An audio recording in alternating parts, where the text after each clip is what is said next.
Hello everyone, this is Yungang with Labii. In today's tutorial, I'm going to show you how to add a new project to the system.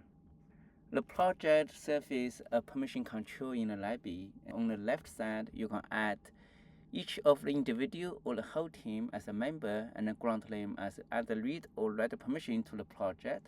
On the right side, the project is linked with all different kind of records. It can be the electronic lab notes, can be a sample, can be a different kind of tasks. And then once it's been linked, and then the user from left can access to the data on the right. To add a new project, you need to be an administrator. You can scroll down to the settings and then click the projects. Inside of the project list interface, and then simply click add a project button.